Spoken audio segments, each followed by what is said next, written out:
जय हिंद। स्वागत है आपका पवार ग्लोबल जीएस क्लासेस में। शुरू करते हैं प्रैक्टिस सेट नंबर 8। 1 से लेकर 7 तक हम सोल्व कर चुके हैं और आज है हमारा प्रैक्टिस सेट नंबर 8। चलिए स्टार्ट करते हैं। इसे मैं जूम कर देता हूं बच्चों, इसे मैं एकदम बेहतरीन जूम कर देता हूं, बहुत बड़ा सा, जो आपको पूरा क्लियर दिखाई दे। चलिए बच्चों देखते हैं आज का पहला क्वेश्चन। देखते हैं, मैं कलर थोड़ा सा अच्छा सा कर लेता हूँ तो इतना काफ़ी है। हाँ जी, बहुत बढ़िया। अब देखिए पहला क्वेश्चन, मुद्रा सभी परिसंपत्तियों में सबसे तरल है। मुद्रा सभी परिसंपत्तियों में सबसे तरल है क्योंकि यह सार्वभौमिक रूप से स्वीकार्य है। अब मुद्रा कई प्रकार की होती है, मुद्रा कई प्रकार की होती है। जैसे मैं लिखता चलूँगा साथ साथ, धातु मुद्रा, धातु मुद्रा, ठीक है, आपका ही प्रैक्टिस हो जाएगा। कागजी मुद्रा, कागजी मुद्रा, सस्ती मुद्रा, ये मुद्रा के टाइप हैं बच्चों। सस्ती मुद्रा, सुलभ मुद्रा, सुलभ मुद्रा, महंगी मुद्रा, सुलभ हो गया, महंगी हो गया, दुर्लभ, दुर्लभ मुद्रा, ठीक है जी, दुर्लभ मुद्रा, गरम मुद्रा, हॉट करेंसी बोलते हैं जिसे, ठीक है, और प्रतिबंधित मुद्रा, प्रतिबंधित मुद्रा। एक और होता है बच्चों विधि ग्राह्य मुद्रा, विधि ग्राह्य मुद्रा, विधि ग्राह्य मुद्रा, ठीक है। ये मुद्रा के प्रकार हो गए। अभी मैं इसमें एक बात और लिखने जा रहा हूँ, अभी ध्यान से देखो, ध्यान से देखो। क्रिप्टो करेंसी, यहाँ मैंने एक बात लिखी हुई, क्रिप्टो करेंसी, ठीक है जी। क्रिप्टो करेंसी आपसे पूछेगा सबसे बड़ी क्रिप्टो करेंसी, सबसे बड़ी सीसी समझ गए, क्रिप्टो करेंसी, तो उसका नाम है बिटकॉइन। बी, ये बी है, BITCOIN, बिटकॉइन।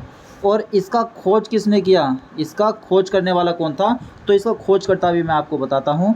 बिटकॉइन का खोजकर्ता, बिटकॉइन का खोजकर्ता, बिटकॉइन, बिटकॉइन, बिटकॉइन का खोजकर्ता कौन था जी? तो बिटकॉइन का खोजकर्ता आप लिखेंगे सातोशी नाकामोटो, सातोशी नाकामोटो,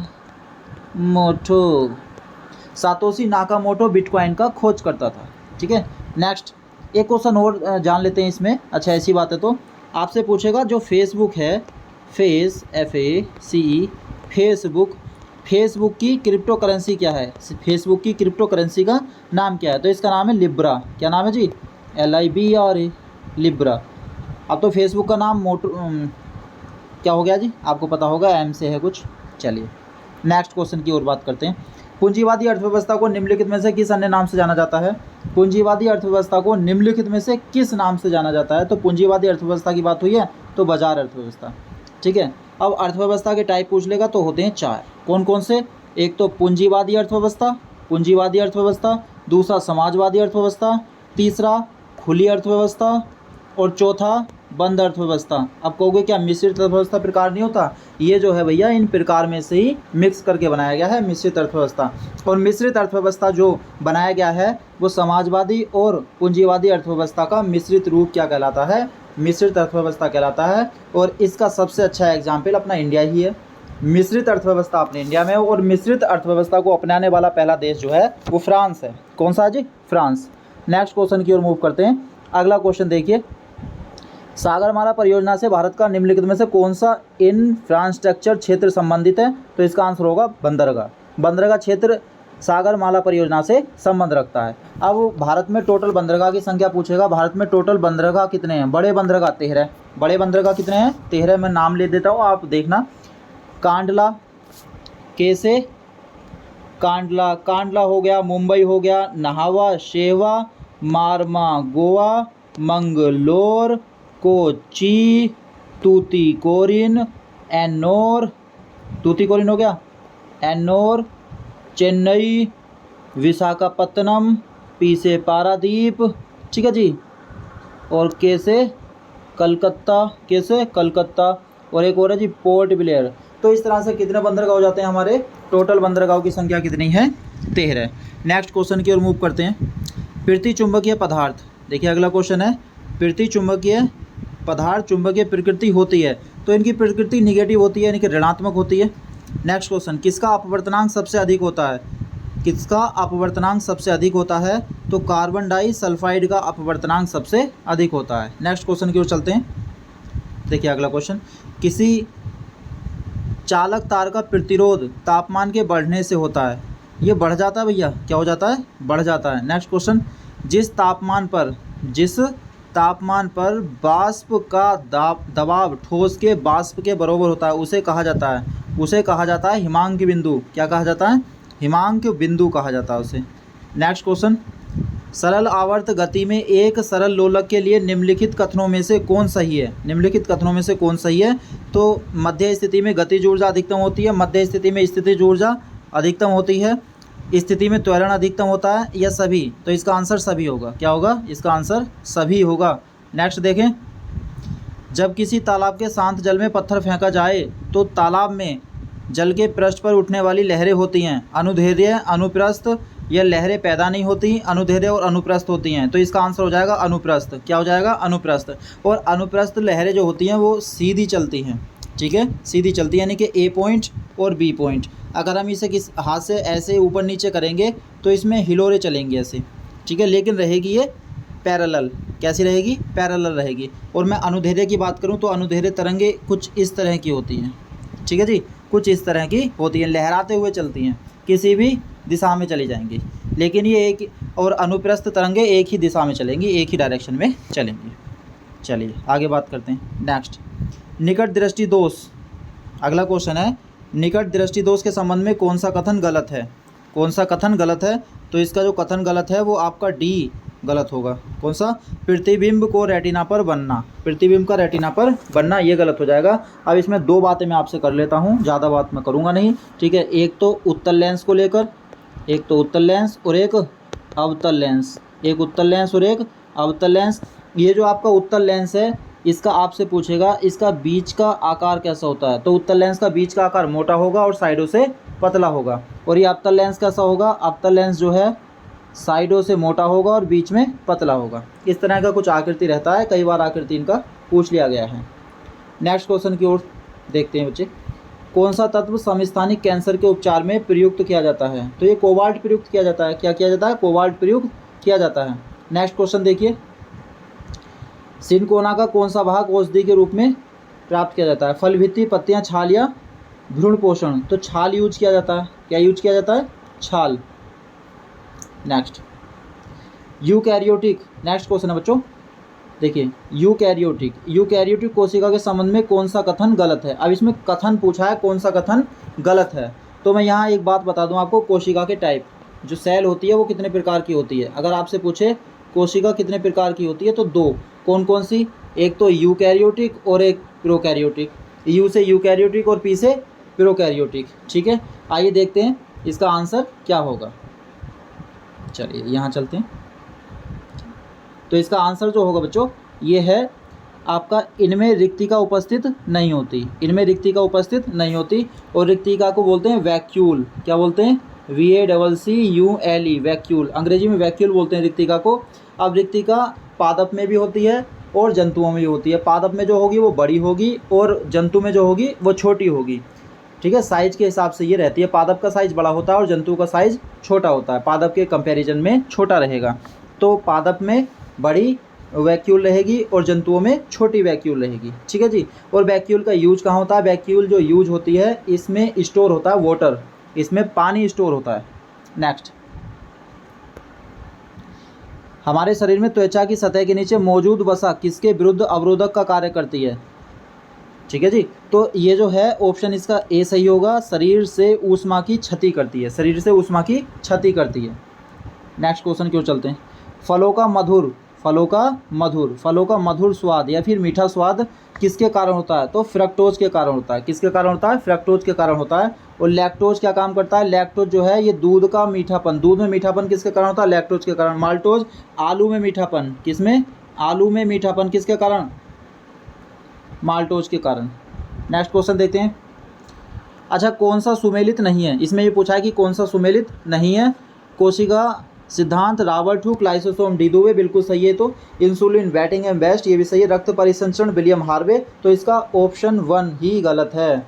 तो फिर यहाँ रॉबर्ट हुक ना होकर क्या हो जाएगा, स्लाइडेन एवं स्वेन। कौन हो जाएगा, स्लाइडेन एवं स्वान। स्लाइडेन और स्वान कौन थे, कोशिका सिद्धांत के प्रतिपादक थे।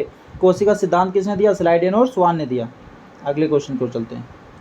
देखिए अगला क्वेश्चन, किसी तत्व का परमाणु क्रमांक 17 है, किसी तत्व का परमाणु क्रमांक 17 है, द्रव्यमान संख्या 36 है, न्यूक्लियस में न्यूट्रॉनों की संख्या क्या होगी? अरे 19 होगी यार, इतना क्यों घबराना भाई, केमिस्ट्री वाला सब हो जाएगा। देखिए, विद्युत चालन करने वाले अधिकांश द्रव अम्लों क्षारकों खालिस्तान के विलयन होते हैं। किसके विलयन होते हैं भाई? लोहे के होते हैं, लवण के होते हैं, एल्यूमिनियम के होते हैं, या फिर कॉपर के होते हैं? बताइए बच्चों किसके होंगे, कोई जवाब दो। चलो नहीं दोगे जवाब कोई बात नहीं, तो ये लवण के होंगे। किसके होंगे? लवण के। नेक्स्ट क्वेश्चन की ओर बढ़ते हैं। देखिए अगला क्वेश्चन, जिस संविधान सभा द्वारा भारत के संविधान का अधिनियम किया गया उसके सदस्य कौन थे? उसके सदस्य कौन थे? तो उसके जो सदस्य थे वो विभिन्न प्रांतों की विधानसभाओं द्वारा निर्वाचित किए गए थे। विभिन्न प्रांतों की विधानसभाओं द्वारा निर्वाचित किए गए थे। नेक्स्ट क्वेश्चन देखते हैं बच्चों, निम्नलिखित में से कौन रिट निजी स्वतंत्रता का एक आधार है? कौन सा रिट निजी स्वतंत्रता का आधार है? तो स्वतंत्रता का आधार यानी कि निजी रूप से, तो बंदी प्रत्यक्षीकरण। बंदी प्रत्यक्षीकरण। 5 प्रकार की रीट को याद करने का एक तरीका है बंदी पति परमेश्वर उसका अधिकार। एक ट्रिक है तो मैं लिखवा दूं आपको, बंदी पति परमेश्वर उसका अधिकार, बंदी पति परमेश्वर उसका अधिकार। ठीक है जी, तो इससे हम 5 प्रकार की रीट कर सकते हैं। अगर सुप्रीम कोर्ट में हमें रिट डालनी हो, सुप्रीम कोर्ट में रिट डालनी हो तो कौन सा आर्टिकल के तहत? 32 के तहत। और हाई कोर्ट में रिट डालनी हो तो 226 के तहत। नेक्स्ट, वह व्यक्ति कौन जो राज्यसभा का सदस्य होते हुए राज्यसभा तथा लोकसभा दोनों में बोल सकता है? तो दोनों में कौन बोल सकता है? ऐसे मंत्री जो राज्यसभा के सदस्य हैं, तो वो बोल सकते हैं। ठीक है, यानी कि सी ऑप्शन हो जाएगा इसका। नेक्स्ट क्वेश्चन की ओर बढ़ते हैं बच्चों। देखिए, भारतीय संविधान के किस संविधान संशोधन के तहत उच्च न्यायालय के न्यायाधीशों की सेवानिवृत्त आयु 60 वर्ष से बढ़ाकर 62 वर्ष की गई थी? तो इसका आंसर है 15वां संविधान संशोधन। 15वां संविधान संशोधन 1963।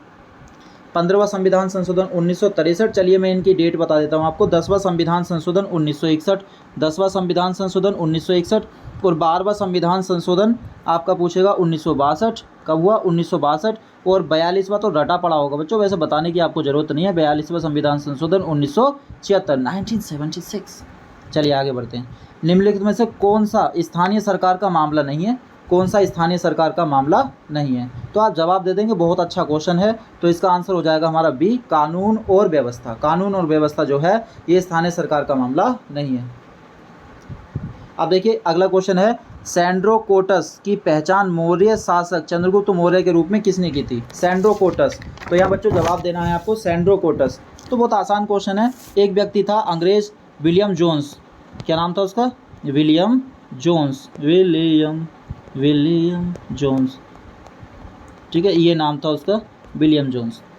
इसने क्या करा था? सैंड्रोकोटस की पहचान मौर्य शासक चंद्रगुप्त मौर्य के रूप में की थी। कहने का मतलब यह है, चंद्रगुप्त मौर्य का जो नाम दिया था सैंड्रोकोटस, वो किसने दिया था? विलियम जोन्स ने दिया था। बाकी को सोचना नहीं आपको।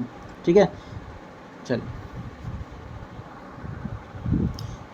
देखिए मैं दिखा दूं इसके ऑप्शन आपको, ये रहे, एरियन, प्लूटार्क या विलियम जोन्स या फिर वी स्मिथ। तो इसका आंसर होगा विलियम जोन्स। चलिए मैंने आपको बता दिया। नेक्स्ट देखिए बच्चों, अगले क्वेश्चन पे चलते हैं। नेक्स्ट क्वेश्चन ये रहा आपके सामने, विलियम नरेश खारवेल हाथी गुम्फा प्रशस्ति किस भाषा में अंकित है? तो ये प्राकृत भाषा में है। किसमें है? प्राकृत भाषा में। तो मैं एक बात बता दूं आपको, अभिलेख, किसकी बात कर रहे हैं हम? अभिलेख की। तो यहाँ पूछेगा क्वेश्चन आपसे, अभिलेख का अध्ययन क्या कहलाता है? Study of inscription. तो study of inscription that we called epigraphy. GRAPHY, epigraphy. Epigraphy किसका अध्ययन कहलाता है जी? अभिलेख का। और इसे इंग्लिश में लिखेंगे एपिग्राफी, ऐसे लिख देंगे English, that we called English. ठीक है, यानी कि अंग्रेजी का उच्चारण हिंदी में लिख देना, इंग्लिश कहलाता है। क्या कहलाता है? इंग्लिश कहलाता है। नेक्स्ट,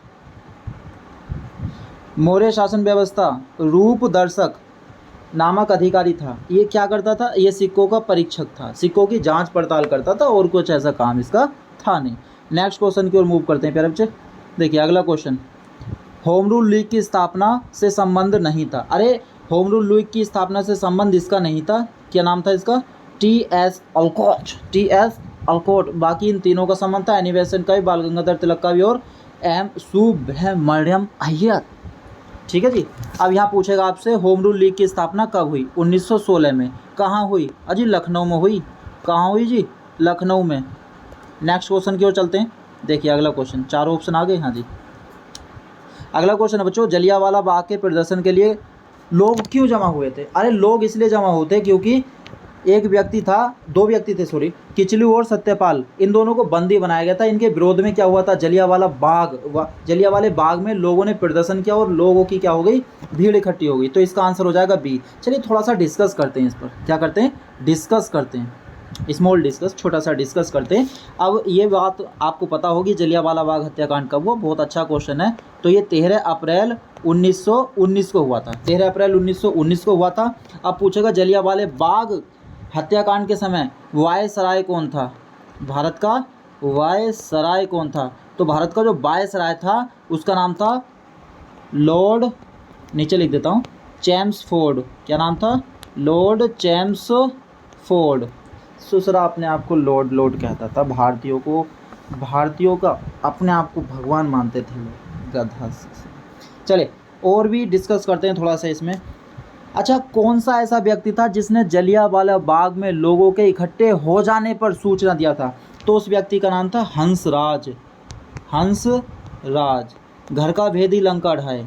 तो हंसराज ने जलियांवाले बाग जो जगह थी वहाँ लोग इकट्ठा हुए थे तो उनकी सूचना दी थी हंसराज ने। ठीक है। अब गोली चलाने के आदेश किसने दिए? गोली के आदेश दिए। गोली के आदेश देने वाला था जनरल डायर, जी से जनरल डायर। ठीक है। और जनरल डायर को हमेशा के लिए सुलाने वाला कौन था? उधम सिंह। जनरल डायर को हमेशा के लिए सुला दिया था किसने? उधम सिंह ने। किसने सुलाया भैया?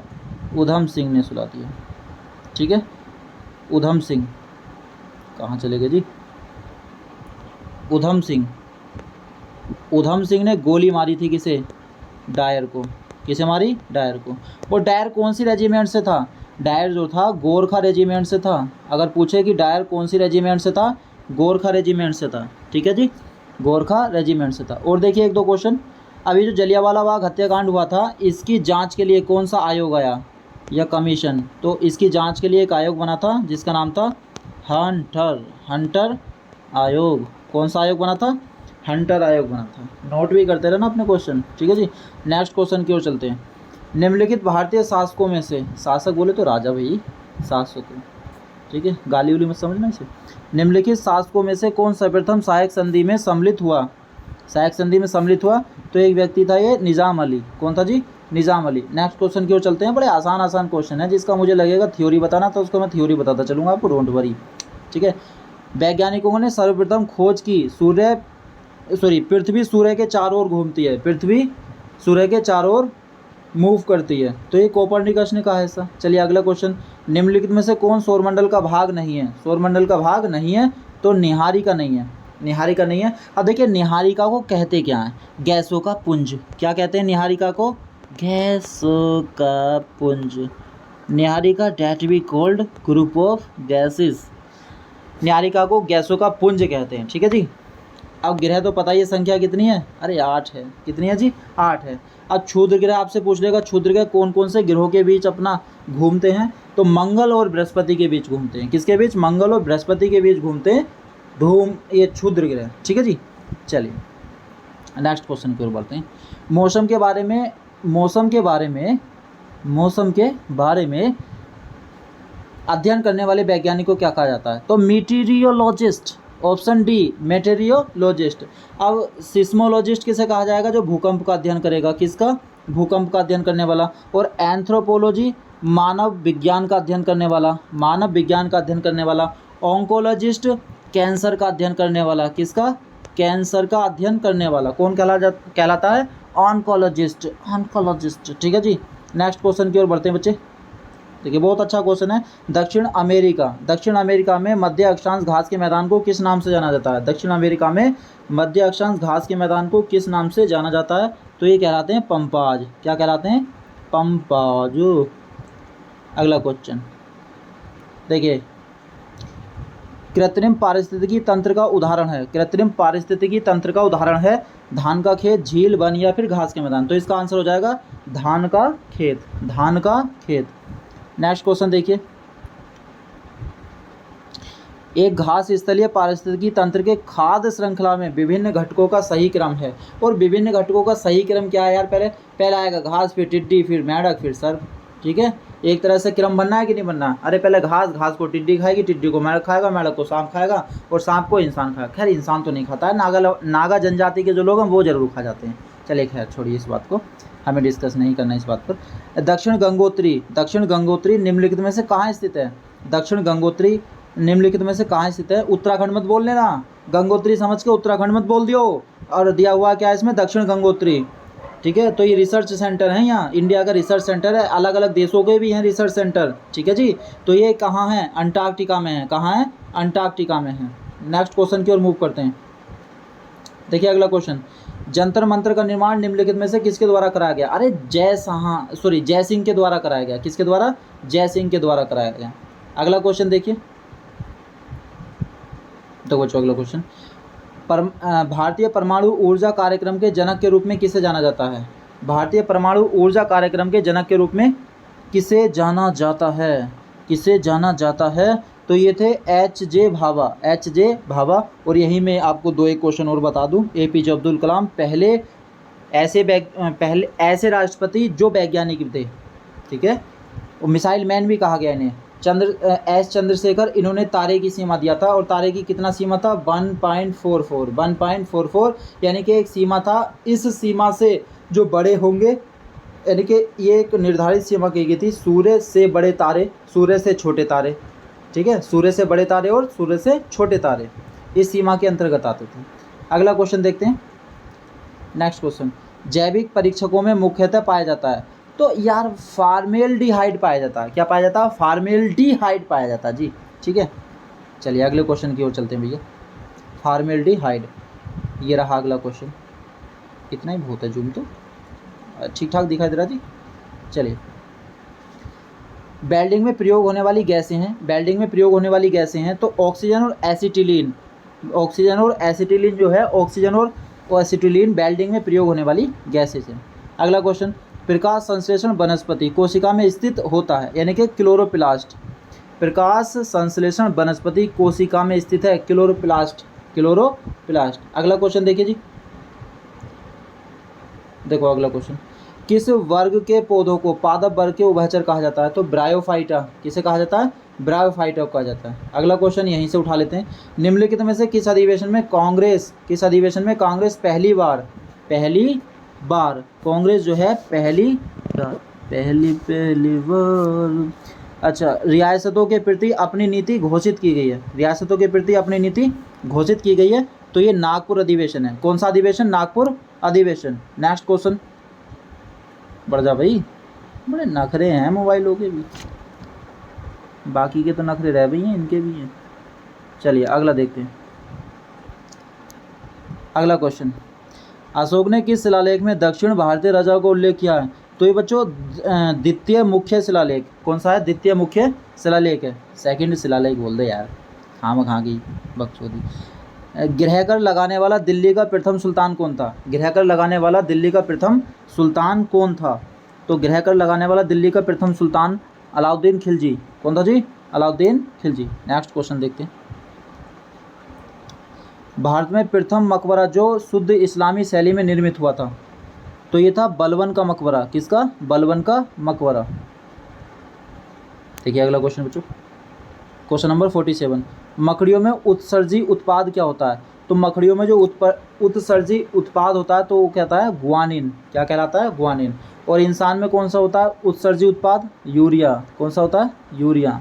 लीवर से बनता जी। लाली वन्यजीव अभ्यारण्य किस राज्य में है? अरुणाचल प्रदेश। नेक्स्ट क्वेश्चन देखेंगे। नाइट्रोजन स्थिरीकरण करने वाला स्वतंत्र जीवी बैक्टीरिया है, तो स्वतंत्र जीवी जो बैक्टीरिया वो है एजोटोबैक्टर। दक्षिण का नीरो किसे कहा जाता है? महमूद गवा को कहा जाता है। चलिए 10 क्वेश्चन कंप्यूटर के जो आपके दिल्ली पुलिस में बड़े ही हेल्पफुल होंगे, यानी कि मददगार साबित होंगे। आईसी का पूर्ण रूप क्या है? The full form of IC, तो इसका ऑप्शन सी बनेगा integrated circuit, integrated circuit, integrated circuit. PAM का पूर्ण रूप क्या है? PAM का पूर्ण रूप क्या है? तो इसका PAM का फुल फॉर्म पूछेगा pulse amplitude modulation, pulse amplitude modulation. चलिए अगले क्वेश्चन की ओर चलते हैं। जब इतना हो गया तो रुकना तो है ही नहीं, चलते रहना है और तब तक चलना जब तक हमारी मंजिल ना मिल जाए। फ्लॉप्स का पूर्ण रूप क्या है? अब पूछा बच्चों फ्लॉप्स का पूर्ण रूप क्या है? तो इसका हो जाएगा फ्लोटिंग पॉइंट ऑपरेशन पर सेकेंड, फ्लोटिंग पॉइंट पर ऑपरेशन पर सेकेंड। ठीक है, नेक्स्ट MISD का पूर्ण रूप क्या है? MISD का पूर्ण रूप पूछा है बच्चों, MISD का पूर्ण रूप पूछा है। अच्छा दूसरी तरफ होगा, चलिए हम वहाँ देख लेते हैं, कोई बात नहीं, देखना है बच्चों किधर भी देख लो।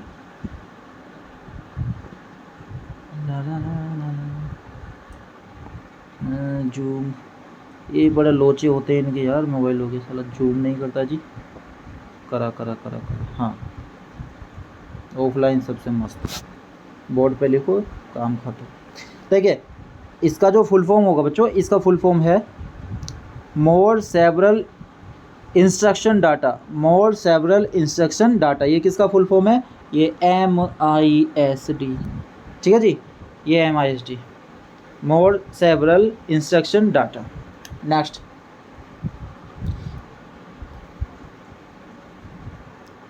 थोड़ा सा और छोटा हो जाए जी, नंबर भी देखना चाहिए बालकों में। देखिए खालिस्तान एक इलेक्ट्रॉनिक डिवाइस है जो डाटा को इंफॉर्मेशन में कन्वर्ट करते हुए प्रोसेस करता है। तो वो प्रोसेसर है, क्या है? प्रोसेसर है। अगला देखिए, कंप्यूटर प्रोसेसर द्वारा खालिस्तान को इंफॉर्मेशन में परिवर्तित किया जाता है, किया जाता है। किसके द्वारा परिवर्तित किया जाता है? तो वो डाटा के द्वारा परिवर्तित कर दिया जाता है। नेक्स्ट देखिए, ATM क्या है? ATM क्या है? अरे भैया बिना स्टाफ के नकदी देने वाली मशीन है, बिना स्टाफ के नकदी देने वाली मशीन है। ATM का फुल फॉर्म पूछे, automated teller machine, automated trailer machine, trailer MAC चाहिए नहीं मशीन। ठीक है, ये तो सभी को पता है। जॉन वेयर्ड इसका आविष्कारक था, जॉन वेयर्ड, जॉन वेयर्ड इसका संस्थापक था। किसका? ATM मशीन का। नेक्स्ट देखिए, डाटा प्रोसेसिंग का अर्थ क्या है? डाटा प्रोसेसिंग का अर्थ क्या है? तो आपसे पूछेगा बच्चों डाटा प्रोसेसिंग का अर्थ क्या है? तो आसान सा क्वेश्चन है, वाणिज्य उपयोग के लिए जानकारी तैयार करना, वाणिज्य उपयोग के लिए जानकारी तैयार करना, यही क्या है? डाटा प्रोसेसिंग का मीनिंग है। नेक्स्ट अगला क्वेश्चन, CPU का वह भाग जो अन्य कंपोनेंट्स की गतिविधियों को ऑर्डिनेट करता है क्या कहलाता है या कौन है? ठीक है, निम्नलिखित में से कौन है? तो उसे बोलते हैं कंट्रोल यूनिट। क्या बोलते हैं बच्चों? Control unit. नेक्स्ट क्वेश्चन की ओर बढ़ते हैं। देखिए अगला क्वेश्चन, ऑपरेटिंग सिस्टम निम्नलिखित में से कौन सी है? MS विंडो, मैक या MS डोज, विंडोज़ NT, या इनमें से कोई नहीं, या फिर इनमें से कोई नहीं। तो यहाँ जो है हमारा सारा ऑप्शन ही थोड़ा सा मिस प्रिंट हो गया है, टाइपिंग में गलती किया है टाइपिस्ट ने। तो ये जो है ऑप्शन E, यहाँ हम लिखेंगे क्या? सभी। क्या लिखेंगे? सभी। और यही हमारा आंसर होगा, यही हमारा आंसर हो जाएगा जी। चलिए क्वेश्चन नंबर 61, वैसे तो फालतू एक क्वेश्चन है ये, खैर कर लेते हैं, जब है तो छोड़ेंगे तो बिल्कुल नहीं, आए तो छोड़ना नहीं। टर्मिनल जो किसी इन्फॉर्मेशन को प्रोसेस नहीं कर सकता उसे खालिस्तान कहते हैं, खालिस्तान कहते हैं। ये जो खालिस्तान दिया है इसे भरना है, ठीक है। और यहाँ E, एक ऑप्शन और लिखता हूँ मैं F, एक ऑप्शन और लिखता हूँ मैं F। तो F लिखा मैंने डम्ब टर्मिनल, डम्ब टस, और दोबारा लिख लेते हैं, कोई बात नहीं, dumb terminal, dumb terminal option बनाया हमने F, और यही हमारा आंसर हो जाएगा, यही आंसर है, ठीक है जी। तो वीडियो को देखते रहिए, अपना मन लगा के देखते रहिए, जो भी नोट करना है वो करते रहिए, और जो भी वीडियो बनवानी हो बच्चों कह दिया करो, ठीक है। मैं कोशिश करूँगा जैसे ही मुझे टाइम मिलेगा मैं आपका ख्वाहिश पूरी कर दूँगा, ठीक है। इतना तो मैं कर सकता हूँ बच्चों, जैसे ही मुझे टाइम मिलेगा, ठीक है। थैंक यू सो मच, आज के लिए इतना ही। बढ़िया से वीडियो देखिए, खुद देखिए, दिखाइए, ठीक है। जो भी तैयारी कर रहा है आपका भाई बहन चाचा ताऊ जो भी हो, ठीक है। तो आज के लिए इतना ही। थैंक यू सो मच बच्चों।